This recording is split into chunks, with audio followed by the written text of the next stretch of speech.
नमस्कार, मेरा नाम डॉक्टर महिमा है। मैं होम्योपैथी कंसल्टिंग फिजिशियन हूँ भारत होम्योपैथी में।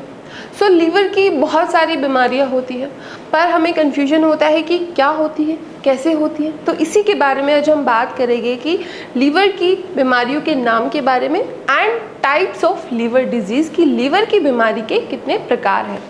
तो सबसे पहली और बहुत सामान्य जो लीवर की बीमारी जो शुरुआत में आती है वो होती है फैटी लीवर। जब भी आप ओबीज हो जाते हैं, आपका वेट बढ़ जाता है, आपके BMI से इंक्रीज हो जाता है, तब आपके शरीर में फैट जमने लगता है। अब वो फैट सिर्फ और सिर्फ आपकी बॉडी पर एक्यूमुलेट नहीं हो रहा है, आपके लीवर पे भी जमने लगता है। वहाँ पे फैटी इन्फिल्ट्रेशन होने लगती है। अब इसकी वजह से आपकी जो लीवर है उस पर फैटी लीवर होना शुरू हो जाता है, और ये एक तरह की बीमारी है। इसको इग्नोर ना करें, इसको लाइटली ना लें कि फैटी लीवर ही है, ग्रेड 1 है, ग्रेड 2 है, खुद ठीक हो जाएगा, डाइट ठीक कर लेंगे। पर आपको अभी से अवेयर होने की ज़रूरत है, क्योंकि अगर ग्रेड 3 में हो गया तो बहुत डिफिकल्ट होता है इसको रिवर्स करना, आपको भी बहुत मेहनत लगेगी। तो अगर आपके अल्ट्रासाउंड में आपको दिख रहा है फैटी लीवर ग्रेड 1 है, आज से ही उसका इलाज शुरू कर दीजिए। ये हुआ टाइप ऑफ लीवर डिजीज़। दूसरा टाइप कौन सा होता है लीवर डिजीज़ का? वो होता है कुछ इन्फेक्शंस की वजह से आपकी लीवर में बीमारियां आने लगती हैं। अब वो इन्फेक्शन कैसे होते हैं? जैसे कि हेपेटाइटिस का इन्फेक्शन हो गया। अगर आपको हेपेटाइटिस बी या फिर हेपेटाइटिस सी का इन्फेक्शन हो जाता है तो भी आपके लीवर पे वो असर करते हैं, और इन फ्यूचर आपको सिरोसिस होने के चांसेस बढ़ जाते हैं। अगर आपको हेपेटाइटिस के इन्फेक्शन का डिटेक्शन हुआ है, आज ही के आज अपना इलाज शुरू कर दीजिए। उसको इग्नोर ना करें कि कोई सिम्टम नहीं दे रहा है सालों साल, क्योंकि हेपेटाइटिस का कोई लक्षण नहीं आता तो भी आप उसको इग्नोर ना करें।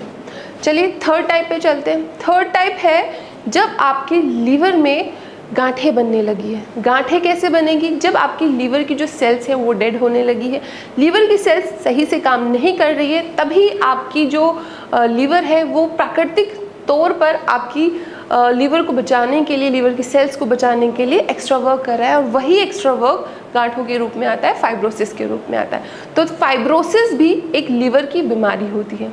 फोर्थ लीवर की जो बीमारी होती है वो लीवर सिरोसिस होता है। लीवर सिरोसिस एक ऐसी स्टेज पर होता है जब आप फैटी लीवर भी क्रॉस कर चुके हो, अगर आपको हेपेटाइटिस हुआ है वो भी क्रॉस कर चुके हो, फाइब्रोसिस के बाद आपको लीवर सिरोसिस होता है। तो काइंड ऑफ लीवर सिरोसिस आपका बाद वाला है, जब आपकी बीमारी को आप इतना इग्नोर करते चले गए, आपने सही समय पर सही इलाज नहीं लिया, सिम्टम्स को नहीं पहचाना, और अब आपका लीवर ज़्यादा डैमेज हो चुका है, तब आपको लीवर सिरोसिस होता है। अब लीवर सिरोसिस के भी दो टाइप्स होते हैं, डीकम्पनसेटेड, कंपनसेटेड।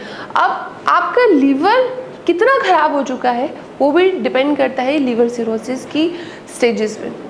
मैं इन शॉर्ट आपको बताना चाहूँगी कि टाइप्स ऑफ लीवर डिजीज़ कितनी है। Fatty liver, liver fibrosis, liver cirrhosis और हेपेटाइटिस की वजह से होने वाली लीवर की बीमारियाँ। आई होप ये वीडियो से आपको समझ आ गया होगा कि लीवर की कितने टाइप्स की बीमारियाँ होती हैं। फैटी लीवर भी एक तरह की बीमारी होती है, उसको भी इग्नोर नहीं करना होता। आज ही अगर आपकी अल्ट्रासाउंड में डिटेक्ट हो रहा है लीवर की बीमारी, तो आज ही अवेयर हो जाइए और उसका सही इलाज और उसके लिए अपनी लाइफस्टाइल में मॉडिफिकेशन करना शुरू कर दीजिए। धन्यवाद।